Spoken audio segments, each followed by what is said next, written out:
Hello everybody and welcome to Strudel Talk. If you're new here, my name is Mara and don't forget to check out my previous episodes on YouTube, Apple Podcasts and Spotify. In this episode, I will be covering notorious serial killer from Austria. Since October has arrived, I'm in very much for Halloween mood. For your information, I will be discussing sensitive subjects including rape, substance abuse, and physical assault. I understand these topics can be difficult to hear, so please take care of yourself while listening. If you need support, help is available. You will find helpline information in the show description. On the morning of July 11th, 1991, a solar eclipse hung over the skies of Los Angeles. A few men, along with their children, drove up Coral Canyon Road in Malibu, hoping to catch a glimpse of the rare sight. Turning onto an old fire road, they climbed toward the hilltop vantage point. But instead of looking up at the sky, they found themselves staring in horror at what lay before them. The body of a woman was sprawled face up about 20 meters from the dirt road, beneath a laurus sumac shrub. Her face was unrecognizable, maggots coming out from her nose, mouth, eyes, and ears. Her t-shirt had been pulled up to her shoulders and the bra was knotted tightly around her neck. Police later identified her through fingerprints. Her name was Sherry Long, a local prostitute. It was estimated that she could have been laying there for 4 to 7 days. When Detective Fred Miller at LAPD Homicide heard the story of the girl murdered in Malibu, he figured the killer he had been hunting had struck again. Almost half a year later, on the 27th of February 1992, a well-known Austrian journalist, media figure, best-selling author, and beloved by many people with his charm, Jack Unterweger, known as Jack Unterweger, was arrested in Miami, Florida. If you never heard of him, sit back and make yourself comfy. It will be a long episode. How would you feel one day you wake up and you see a headline, a famous celebrity got arrested with murder, and turns out to be it's your favorite celebrity? I guess one will be shocked and sit there in disbelief. This is what exactly happened to the people who trusted and admired Jack Unterweger. Jack Unterweger was born in Judenberg, Steiermark or Styria on 16th of August 1950 to Theresia Unterweger, a barmaid and waitress from Klagenfurt. Even before he was born, Jack was indirectly tied to crime. His mother was already involved in criminal activities while he was still in her womb. She was jailed several times at a Klagenfurt prison for fraud, trespassing, theft, forgery, and embezzlement. But good or lucky for her, she was released from jail earlier due to her pregnancy. Jack's birth was dramatic. He was born in a car while his mother Theresia was on her way to Graz. Sadly, Jack never met his father, who refused to acknowledge him as his son. His mother claimed that his dad was a US soldier whose name was Jack Becker from New Jersey. Jack Becker and Theresia met during 1949 in Trieste, where he was stationed. Later, Theresia listed Jack Becker as her son's father in legal guardianship paper. Theresia chose Johann's nickname as Jack because of his dad, but during his childhood, Jack was often called as Hansi. Jack's childhood was far from happy. Less than a year after his birth, Jack's mom was imprisoned in Salzburg for a previous fraud conviction.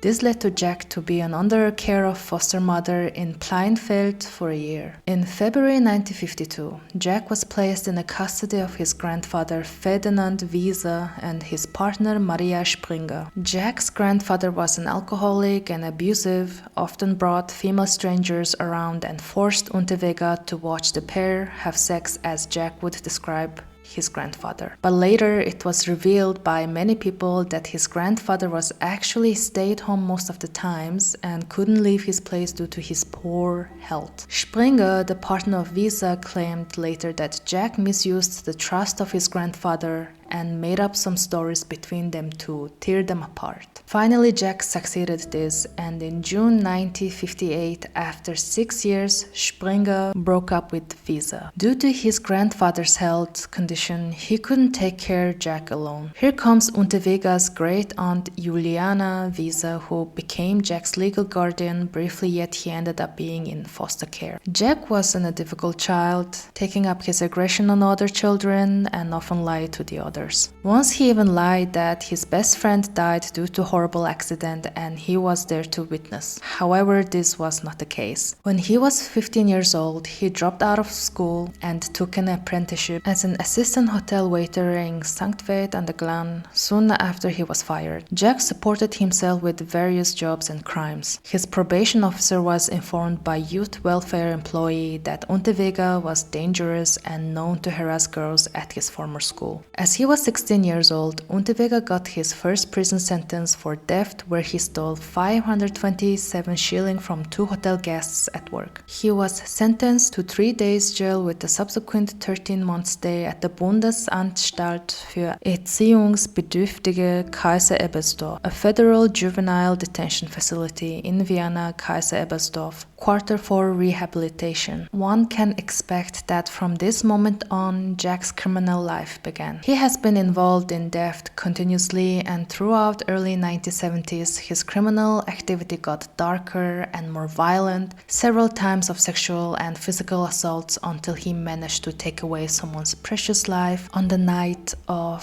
11th of December 1974. Okay, before I explain what happened, when I was doing my research on his first murder, some mentioned that the murder happened on 12th of December and many different information on the victim. Margret or Margaret Schöfer was an 18-year-old German girl who lived next door to Jack's then underage girlfriend Barbara Schultz. According to several sources, Margaret was on her way home from a Christmas party when Jack and Schultz decided to rob her. However, other sources claim that Margaret witnessed Jack and Schultz in the middle of burglary. Unfortunately still, Margaret Schöfer lost her precious life in Jack's hand after they robbed her. He brought Margaret in the wooded area and started to hit her head and body with a steel rod. Once she was unconscious, laying on ground, he strangled her with her own bra and covered her body with leaves and soil. Unterweger then tied Schäfer's bra around her neck after killing as solely sexually motivated.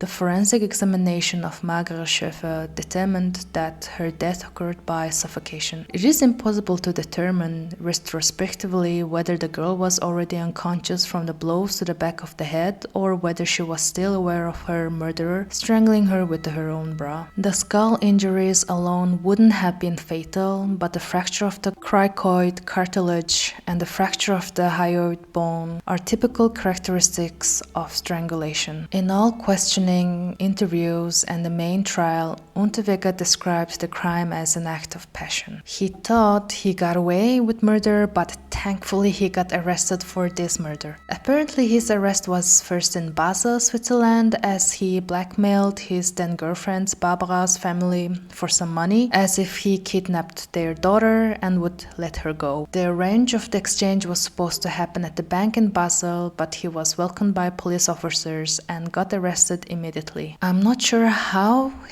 this arrest in Basel was then tied with his first murder, but he spent some months in Zurich jail until he was transferred to the prisons in Austria for his previous rape convictions. In 1976, then he got sentenced to life in prison for the murder of Margaret Schöfer in Salzburg Regional Court and imprisoned in Stein prison due to his particular dangerousness. Unterweger himself offers no explanation for his actions. I wanted to avoid Margaret Schöfer at all costs, so I really can't explain why I attacked her, Unterweger said at the trial. He only invented the matricide motive after his conviction. It was not mentioned at the trial. He also admitted to drinking 1 or 2 glasses of beer and glass of wine in the evening and taking 2 or at most 5 doses of Valium and Mandrox in the afternoon. So with this he was trying to say that he was not in his control when he was attacking Schöfer or killing Schöfer and tried to escape from the sentence. And also he tried to blame on his childhood trauma that he was acting up like this. This guy is miserable. I mean, I understand that he had very tough childhood and whatnot, but at the end he killed someone. And also he was dating underage girl. Oh, another thing to mention is that he actually had 2 girlfriends then, and he was using both of them as a prostitutes, and he was the pimp and getting money out of that. During the trial, from his mouth he said that apparently Schöffer wanted to work as a prostitute for him and he didn't kind of like the idea. And also he was saying that he abuses some drugs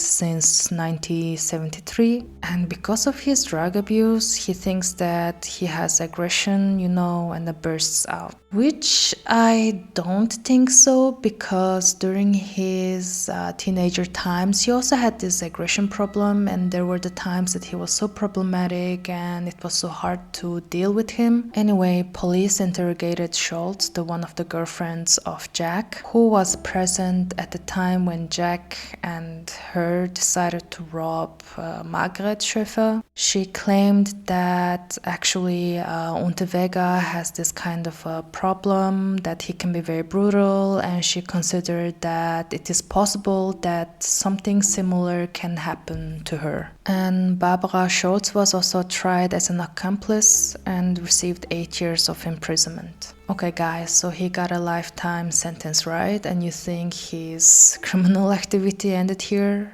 It is not, unfortunately. So during his time from the prison, he was writing poems, short stories, plays, and autobiography, which is called Fegefeuer oder die Reise ins Zuchthaus, or Purgatory, or the Journey to Prison. In the early 1980s, Jack Unterweger became a member of several literary interest groups. Among others, he was admitted to the Graz Authors Association, the interest group of Austrian authors, and the literary Mekana. I guess it's called Mekana or Mechana. I don't know how to pronounce. Anyway, and guys, he became celebrity from the prison. He was invited to read his works somewhere, and he got so much connections to, these famous people. And then his autobiography, this Purgatory or Fegefeuer was then published in 1983 by the German publisher Maro Verlag in the renowned Austrian literary magazine Manuskripte.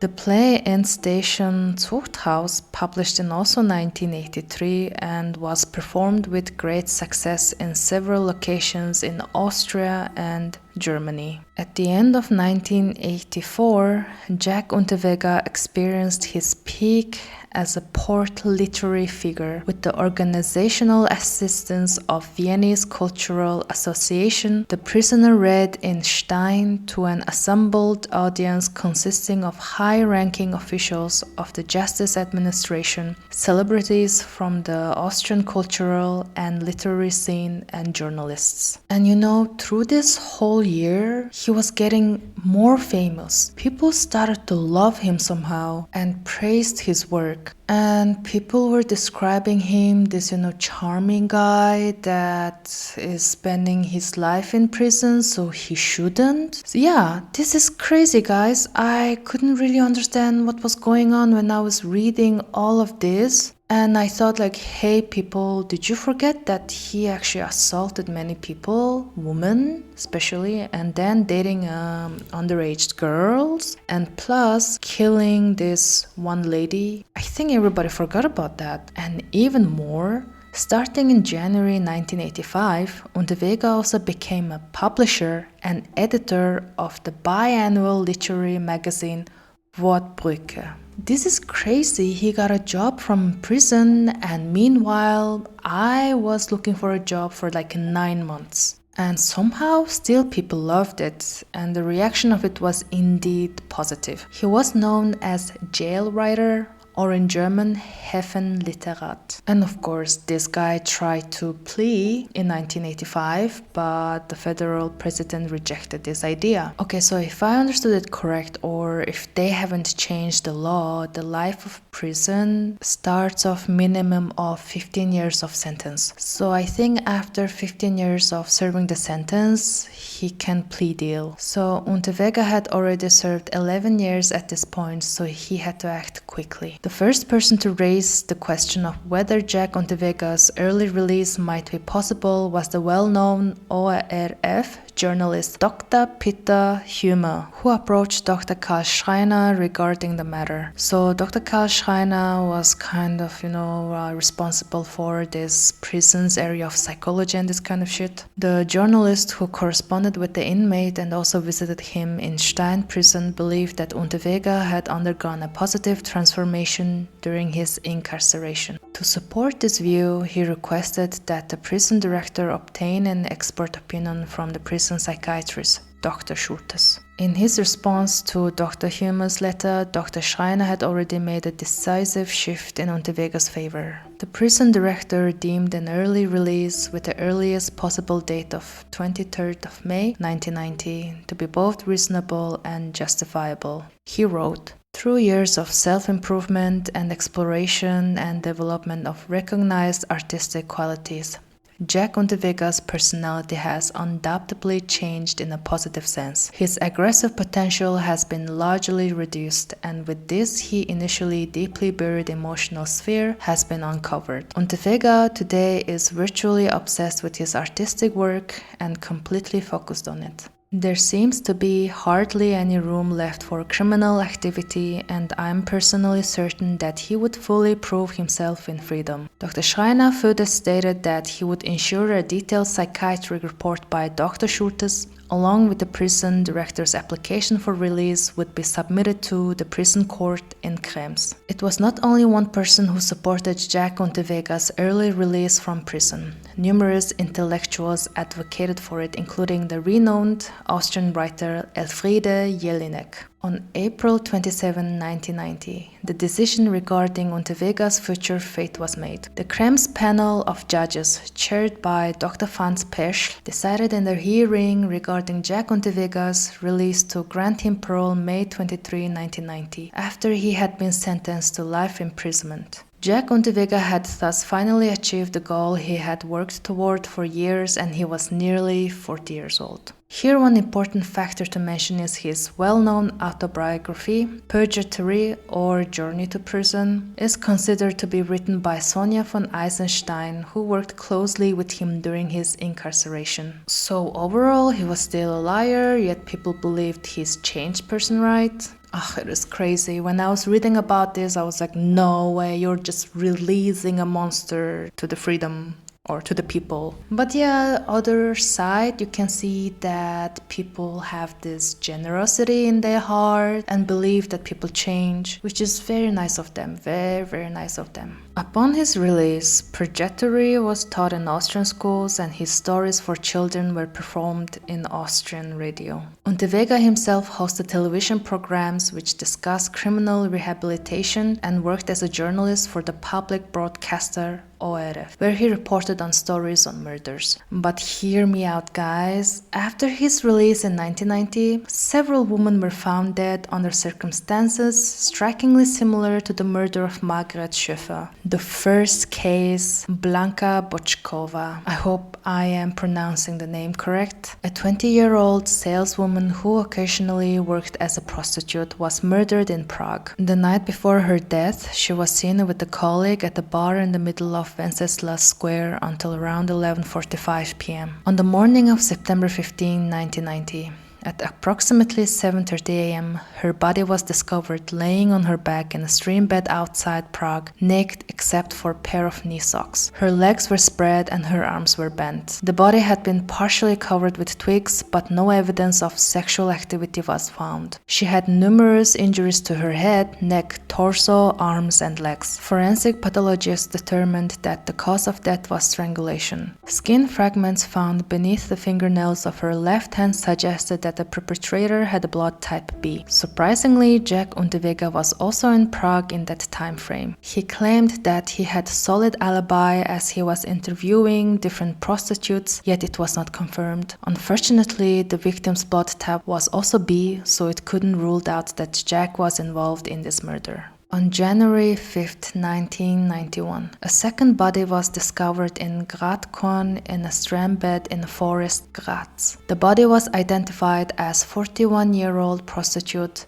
Brunhilde Massa. She was actually murdered on the 27th of October 1990, as that was the last time she was seen in her apartment. The body, partially covered with branches, was naked and found laying prone. Her left arm was folded and right arm stretched out, her head facing north. Injuries to her neck and body were noted. The cause of death cannot be precisely reconstructed due to the body's severe decomposition, but Maza was likely strangled. You can guess who was also in Graz. Jack Unterweger. However, Jack stated that he arrived at a hotel in St. Veit between 8 and 10 a.m. on October 26, 1990. None of the hotel staff saw him during that night of October 25th to 26, 1990, even though he had paid for the overnight stay. Another thing to mention here is that Unterweger traveled often to Graz as he was writing articles about local red light district for an Austrian monthly magazine. 3 months later, on December 5th, 1990, Heide Marie Hammerer, a prostitute from Bregenz, disappeared. She was last seen alive between 11 p.m. and midnight. On New Year's Eve same year, her body was discovered in a remote forest near the municipality of Listenau, approximately 15 kilometers from where she had last been seen. Her lifeless body was found laying face down, with her head and torso covered by a blossom. She had sustained multiple injuries to the head, neck, and body. Forensic experts determined the cause of death to be strangulation combined with asphyxiation caused by gagging with her own underwear. As a special finding, 2 foreign fiber types were found on clothing of the murdered woman, which subsequently couldn't be attributed to any textile from Hammerer's life. And of course, guys, surprisingly, who was there? Jack Unterweger. So he was staying in hotel in Dornbirn, which is 10 kilometers away from Bregenz, from December 5th to 8th, 1990. What a coincidence is this? Wherever he goes, someone turns out to be dead, and most of them are now prostitutes. And actually there was a witness said that he saw Jack Unterweger with the victim shortly before the critical time of the crime. But then Jack said, like, yeah, I have an alibi, who is an editor from Vorarlberg, and yeah, that's what he told the police or investigating judge. But you know what? The alibi of Jack Unterweger said, nah guys, this never happened. So he doesn't have actually,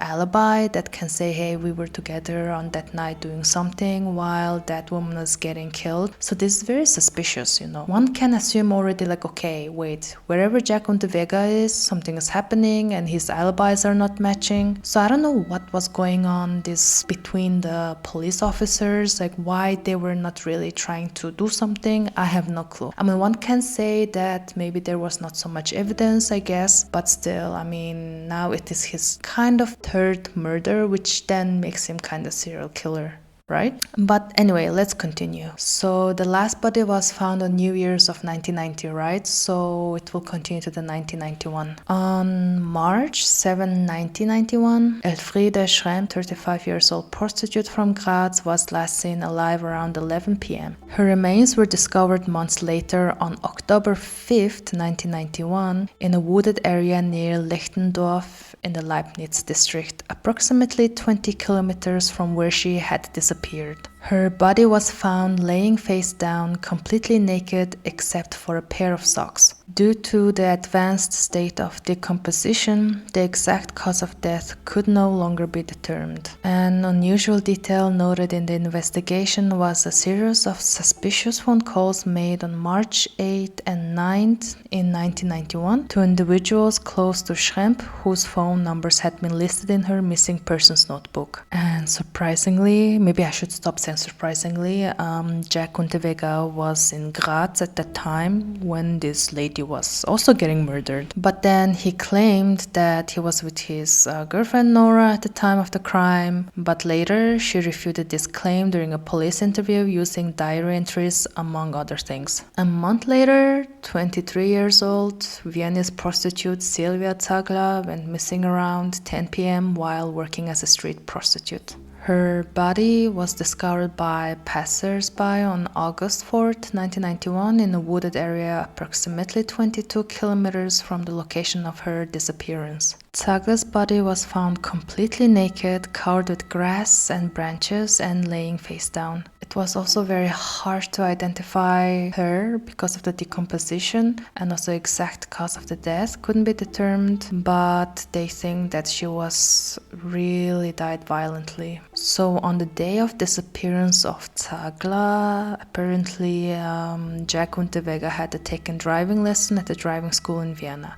During his initial interrogations, he made no statement regarding the incident. Later, he contacted his former girlfriend, asking her to claim that she had been with him in Vienna that day. I don't know, guys, like, I have nothing else to say. Like, when I was reading this all shit, like, come on, it is super obvious, right? That he is killing all of these women, but it's so hard to find evidence. Is it because it was in 1990s, like, those early 90s, or is it because he was so smart that he can actually, get away with murders? But anyway, from this point on, the time span between the murders began to shrink. Unterweger's thirst for killing prostitutes could no longer be tamed. While his first 3 murders had been separated by intervals of roughly 3 months, the subsequent crimes occurred in increasingly shorter succession. On May 20, 1990, a retired man walking along a path through Scots Woods, a section of Vienna Woods near the sign of the Cross Meadow, noticed a foul smell. Scanning the forest floor, he spotted a body among the stumps and dead leaves. The young woman lay face down, legs spread and naked except for a leotard that had been pulled up around her shoulders. Her remains appeared to be melting into a damp forest floor. Foxes had gnawned the flesh from her right leg. It was clear that her killer had deliberately arranged the body to shock whoever found it. An autopsy later confirmed that she had died from strangulation with her own tights. Identification came quickly as her husband had reported her missing the previous month. The victim was Sabine Moitzi, 25 years old bakery salesgirl by day who occasionally worked as a secret prostitute. Even his husband did not know about this. Sabina had developed a heroin addiction and her income from the bakery could not sustain her habit. At around 11 p.m. on April 16, her friend Ilse dropped her off at an intersection near the Westbahnhof rail yard. When Ilse passed the spot again, about 10 minutes later, Sabina was gone. So poor Sabina's body was laying in Vienna Woods area for a month until this poor old guy discovered. By this point, 6 women had been found dead under strikingly similar circumstances. Yet another body was discovered just 3 days later on May 23, 1991. A woman searching the woods for food for her guinea pig stumbled upon naked corpse of Karin Eroglu. Karin had disappeared on the night of May 7 from her usual corner only a few blocks from where Sabina Moitzi had last been seen. She had been driven approximately 17 kilometers outside Vienna, deeper into the forest. Her body was found laying beneath a thick branch positioned just above her head. A leotard was wrapped tightly around her neck, knotted on the left side. The cause of death was determined to be strangulation by her own leotard.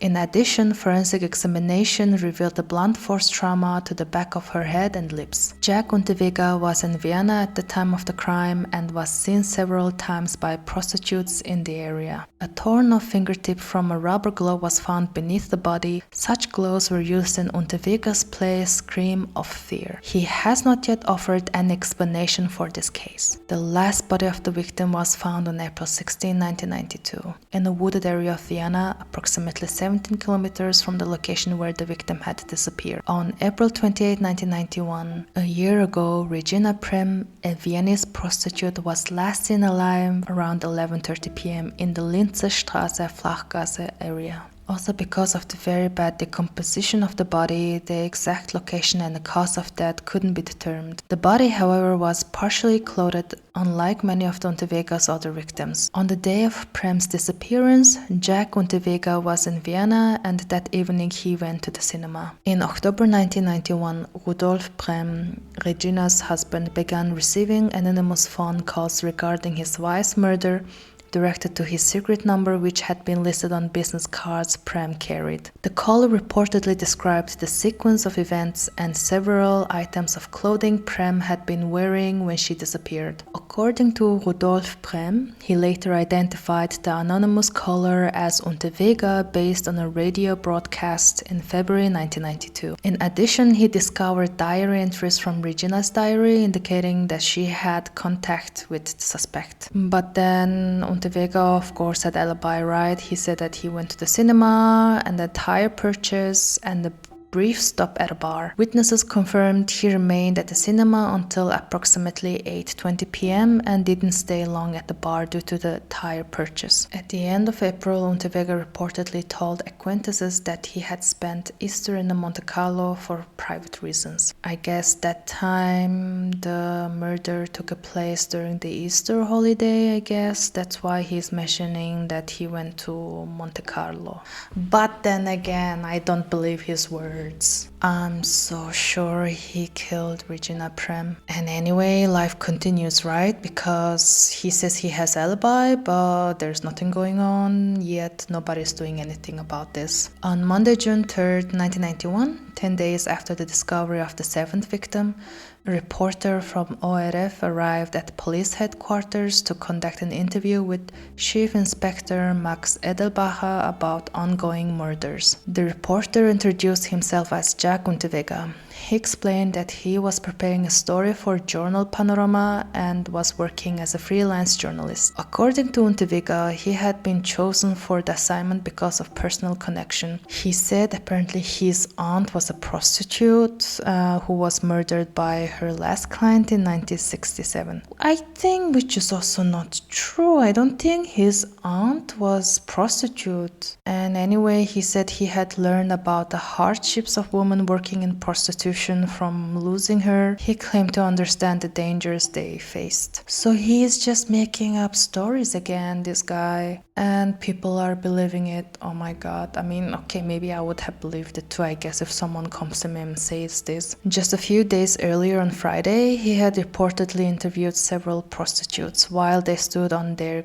usual corners. That same summer, 1991, Unterweger was hired by an Austrian magazine to travel to Los Angeles and write about crime and prostitution, focusing on the differences between US and European attitudes toward sex work. I guess his ass was so happy about it. Such a fucker that he kills all of these women and still yet gets this job to go to LA? What the? Okay, yeah, never mind. You know, like I was getting fumed while I was doing my research and now I'm talking about it and again I'm getting fumed about it. It's just sometimes life is so unfair. And of course, his narcissist, whatever ass went to US. But then the first victim in US happened on the night of June 19, 1991. 20-year-old Shannon Exley had called her father before she went to work and told him she was trying to get her life in order. Her last customer picked her up on 7th sometime after midnight and drove her east across LA River to the Girl Scouts center of 7th and Fickett. Her body was found under the eucalyptus trees and of course nobody saw her getting strangled or heard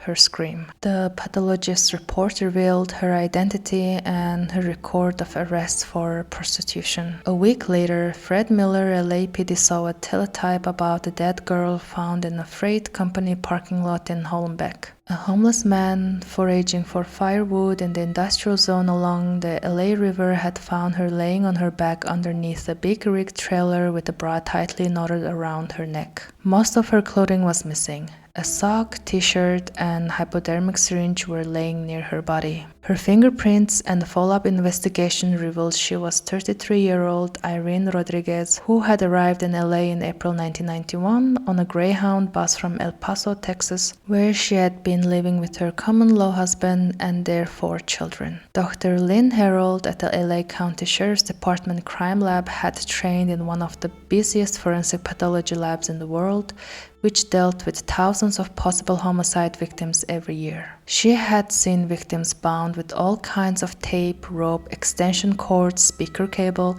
telephone cords, and electrical wire, but nothing quite like this. On July 16, 1991, 3 bras were delivered to Dr. Harold in brown paper bags. They had each been made into news. For all 3, I think you should be looking for the same guy, she said, confirming what Fred Miller already suspected. The killer struck 3 times in LA within 14-day period, with 9 days of cooling off between the first and second and 5 days between second and third. The detectives braced for a 4th murder, but it never happened. While Unterweger was pursuing his journalistic ambitions abroad, Vienna's police and detectives were still searching for a serial killer targeting prostitutes. Unterweger had already become a prime suspect in murders of at least 6 sex workers. In the absence of other viable leads, investigators began to take a serious interest in him and placed him under surveillance during his time in Vienna. The killer's pattern was chillingly consistent, luring a woman from the city's red light district and leaving their bodies in secluded wooded areas around the capital. By then, the press had begun referring to the unknown perpetrator as a Vienna Woods killer. However, before police could gather any concrete evidence, Unterweger departed for the United States. During the period of observation, authorities found no direct link connecting him to the killings. So yeah, I guess, he was very good at hiding evidence or somehow getting rid of evidence, and it was so hard to prove that it was him. Anyway, meanwhile in LA, Unterweger stayed at the Hotel Cecil on the 7th and Main, an area popular with prostitutes and close to the downtown police department headquarters. A side note, guys, have you heard about Hotel Cecil? If you haven't, you should Google it. You should check it out. That hotel is really creepy and fucked up in so many ways. And I think there's a Netflix documentary about that hotel. Just have a look at it. And of course, this fucker was staying in that hotel.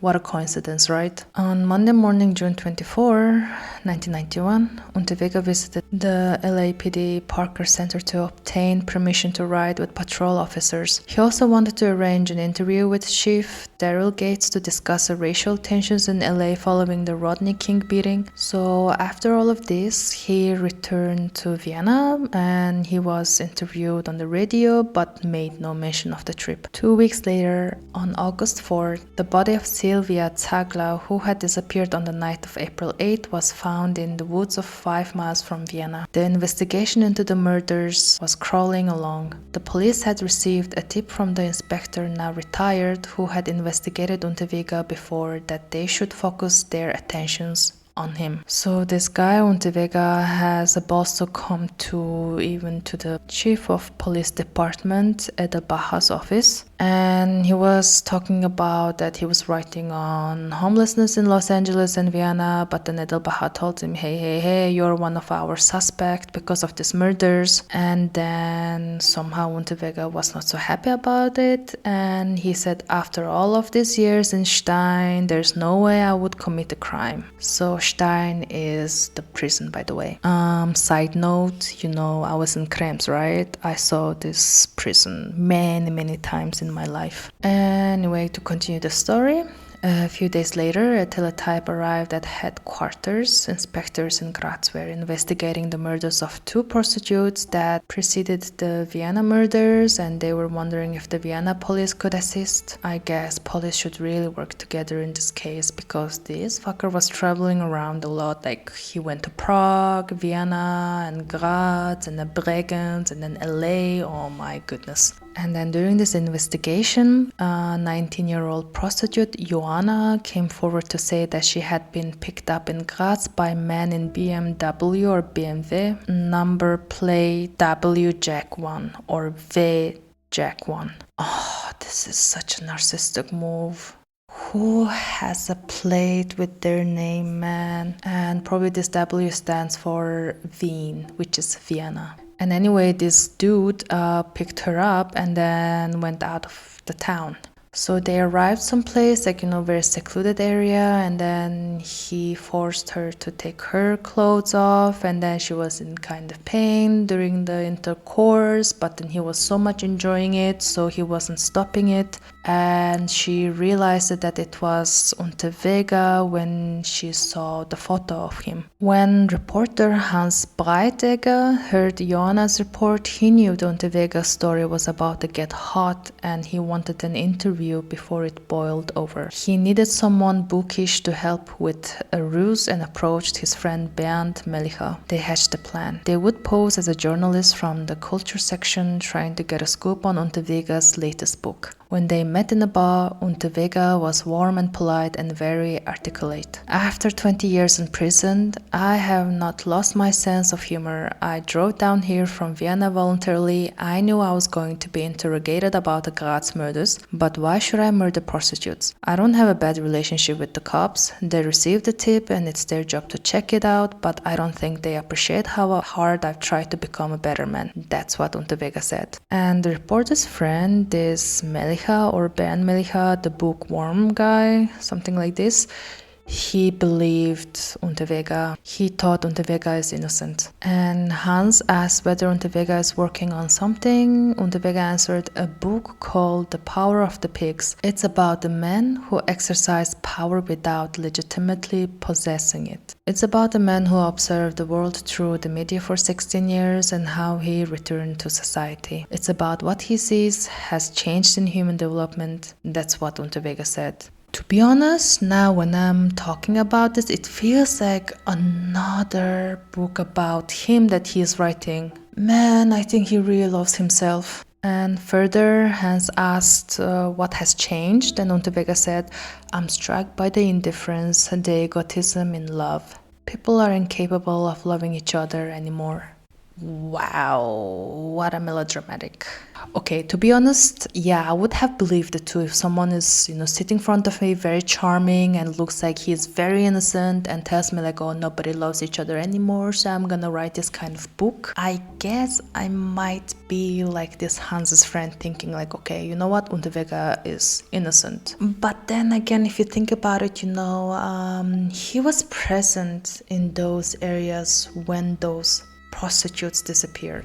So yeah, it is really kind of connecting that Unterweger has something to do with this, right? And anyway, Hans didn't believe any of the things what Unterweger said. So Hans continuously digging if really Unterweger was in Graz or not. Was he giving this, not speeches, but reading or something? But then again, Hans found that indeed the dates that Unterweger was in Graz matched to the dates that prostitutes died. So now everything is kind of coming to sense. Officer Ernst Geiger was discovering that getting on Unterweger's trial was one thing, persuading the Vienna DA to prosecute him was something else. He ruled that there was too little evidence. While Vienna hesitated, Graz decided to go for it, but Unterweger disappeared. A headline on the front page of Graz paper saying murder serious and arrest warrant for Jack Unterweger. And of course Unterweger saw this article and then he called Officer Hütte, where he kinda knew him before, and then he was asking, why are the Graz police persecuting me? They have no evidence, so what is the meaning of this arrest warrant? And Hütte told him that it would go better for him if he cooperated. And then Unterweger said, no, I won't. I cannot bear going back into a cell, and this news has already destroyed me socially. There's no sense in my staying in Austria. So then he decided to go to America with his girlfriend Bianca. So first he drove near to Paris and then took the flight to Miami. And of course he was purchasing everything with his Visa card. So the police officers could see that he's going to Miami, and then of course there's gonna be like, okay, let's capture him.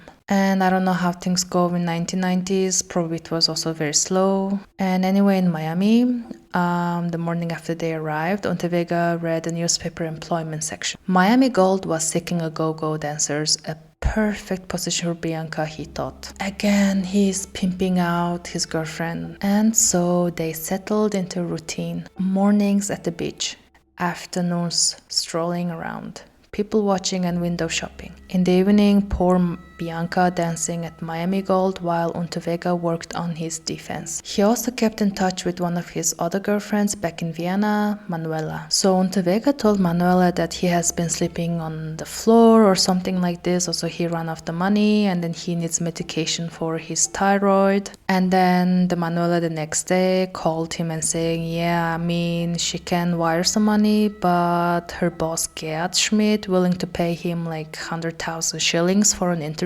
If he agrees, then what Manuela would do is that wire a small amount in advance, and after the interview they will give him the rest of the money. And Unterweger agreed and gave him instructions for wiring the money. He was overjoyed. He thought 100,000 shillings for an interview? That's crazy that he wrote his diary. This dude is writing a diary. What the fuck is he doing, man? Anyway, Manuela transferred a small amount of money, which was like a $250 on 27th of February, and where he went to pick up the money, he got arrested. On the next day, Interior Minister Dr. Franz Löschnack announced Unterweger's arrest. The immigration service confirmed that Jack Unterweger had entered the country on a tourist visa without disclosing his felony conviction. It was a civil offense, but it was enough to detain him. Unterweger did not fight extradition. On March 2nd, he petitioned the U.S. federal court in Miami to institute my immediate deportation. 3 days later of his arrest, on March 5, 1992, Detective Fred Miller of the LAPD got a call from the Department of Justice. Interpol Washington were reporting that the U.S. Marshal's office in Miami had arrested Jack Unterweger, wanted in Austria for the murder by strangulation of 7 prostitutes. According to the Austrian police, the suspect had been in Los Angeles from June 11 to July 16, 1991.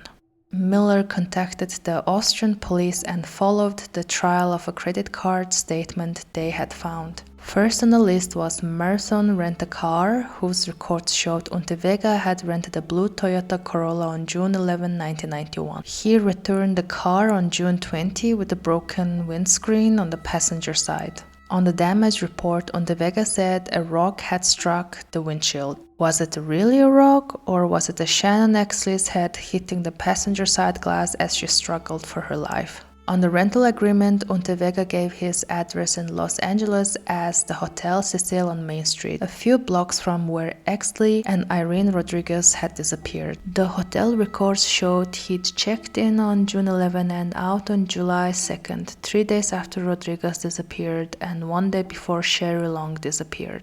On March 12, 1992, detectives Miller and Harper flew from Los Angeles to Miami to interrogate Unterweger. Miller handed over a Coca-Cola to Jake and started the interrogation. Miller first couldn't believe that Unterweger was the guy who murdered those prostitutes violently, as he appeared so little. As he was arrested in Miami, but the murders in US occurred in LA and Malibu, so Miller wanted to take him back to California and put a trial on murdering for 3 girls. Miller asked the purpose of Unterweger's stay in LA and what exactly he did there. Unterweger said, "I went to LA to write stories on prostitutes and homeless people." He gave thorough statement of his activities in LA, and Miller was impressed by the preciseness of his memory. "While I was in LA," he went on, "I dated a receptionist at the Hotel Cecil, a girl named Caroline. Or Carolina. I also dated the 3 prostitutes, 1 white, the other 2 Latina. I killed no one in Los Angeles." That's what Unterweger said to Miller. Investigators say that although they didn't have enough evidence against convicted Austrian murderer Jack Unterweger to charge him with the triple murder of a prostitute in Los Angeles, Unterweger is still under suspicion. Police have intensified their efforts to convict Unterweger after fearing they might lose their suspect. On May 28, 1992, Unterweger arrived at Vienna airport. When the case finally came to the court April 20, 1994, the press billed it the trial of the century. Never in Austrian history had one man been accused on so many counts of murder.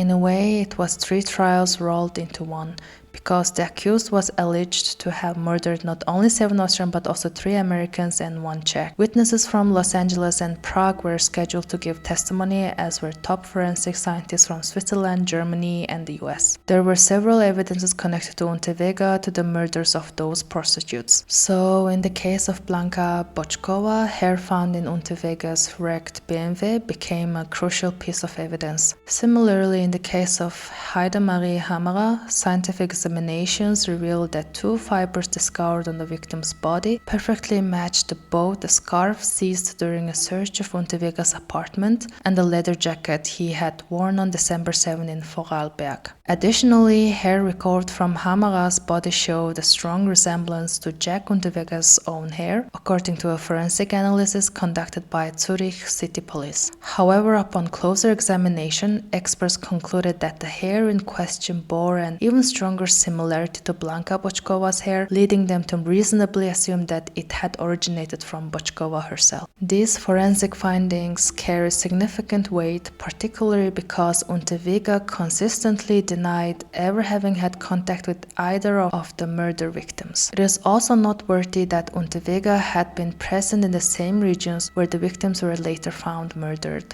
Despite his repeated claims of having reliable alibis, he was never able to provide verifiable proof of his whereabouts at the relevant times. His statements often contained inconsistency or relied on uncorroborated witnesses, further deepening investigators' suspicions about his involvement in the series of killings. Unterweger gave the final summation, an advantage given that his words were the last jury would hear before it went into deliberation. Under Austrian law, a simple majority was sufficient for conviction. He needed to succeed with at least 4 of the 8 main jury members if he was not spend the rest of his life in prison. Officer Ernst Geiger went for a walk. With 11 counts of murder before the court, he knew the jury's deliberations could take hours. For the past 2 years, he had been haunted by recurring nightmares, visions of Jack Unterweger beating the charges once again. It was just past 8 p.m. when the jury foreman announced that verdict had been reached. By 8:50 p.m., as everyone reassembled in the courtroom, an electrical storm broke over Graz. Flashes of lighting illuminated the chamber, and thunderclaps echoed like cannon fire, setting an almost horror film atmosphere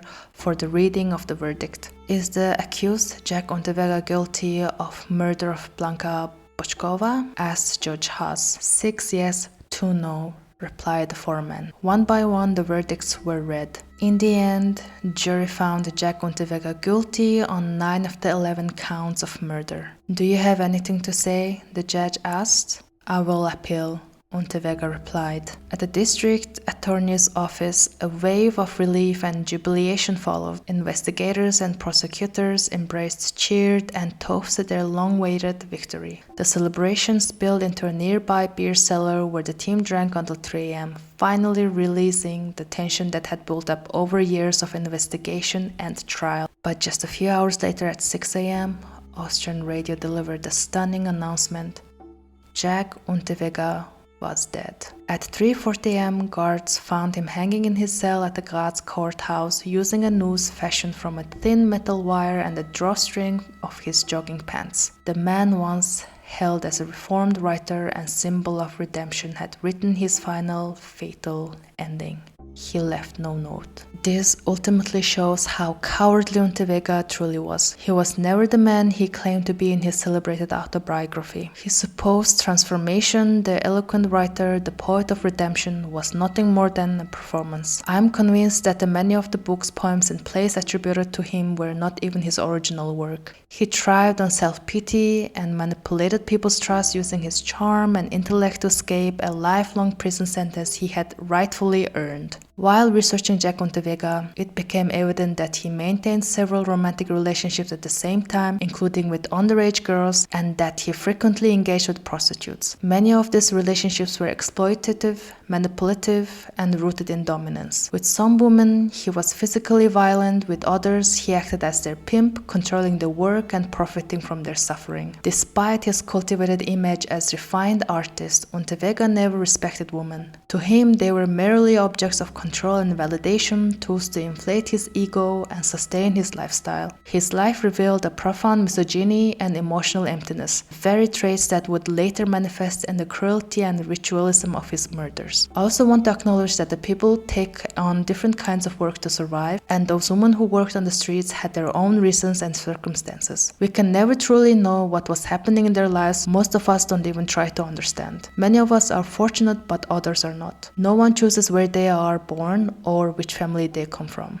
It saddens me deeply that in the end, this story is about vulnerable people losing their lives. There's a little safety or protection for those living on the margins of society, especially women in prostitution. And this is not an isolated case. Throughout history, serial killers have often targeted the vulnerable, those least likely to be defended or believed. Even recently in Vienna, a killer specifically targeted homeless people while they were sleeping. I hope you enjoyed this episode. With this, I am coming to the end. And before I finish my episode, I wanna give you my weekly song suggestions. This week or last week's, I've been listening to Live East. The song is called Freak. And thanks for listening to my podcast and stay safe out there. Until next time, bye!